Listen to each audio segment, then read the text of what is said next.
या उपम्यावर, गरमागरम उपम्यावर थोडंसं घरचं तूप घातल्याने खूप टेस्टी लागतो. नक्की ट्राय करा, छान बनतो. चला बनवूया. वाटाणा उपमा बनवण्यासाठी छान रवा आधी भाजून घ्या. थोडासा खरपूस भाजा.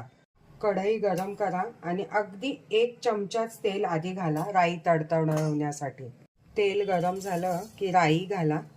राई तडतडू द्या. राई तडतडली की जिरं घाला. कांदा घाला. कढीपत्ता घाला.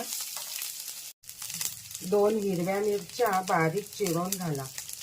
मी कैचीने चिरून मिरच्या घातल्या. छान हिरव्या मिरच्या घाला. मूठभर हिरवा वाटाणा घाला. छान परतून घ्या. थोडंसं तूप घाला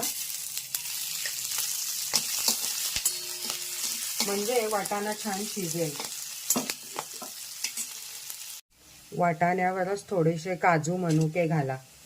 तुम्ही रवा किती घेतलाय त्या अंदाजे हे सगळे मिश्रण घ्या. टोमॅटो घाला. चवीनुसार मीठ घाला. चवीनुसार साखर घाला. जितका रवा असेल त्याच्या दुप्पट पाणी घाला. गॅस फास्ट करून छान उकळ येऊ द्या. उकळ आल्यानंतर कोथिंबीर घाला आणि मग भाजलेला रवा घालून हळूहळू असा घालून छान ढवळून घ्या. झाकण घालून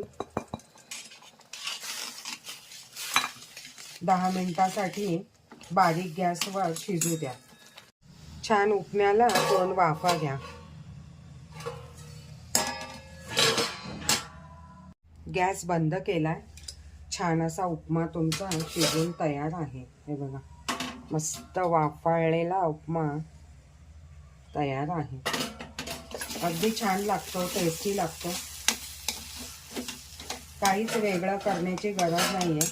वाटाणे, कांदा, टोमॅटो सगळं काही तुमच्या पोटात जातं. या मैत्रिणींनो, गरमागरम छान असा उपमा खायला. यामध्ये तुम्ही गाजर वगैरे सगळं काही घालू शकता. अशा प्रकारचा उपमा तुमचा तयार आहे.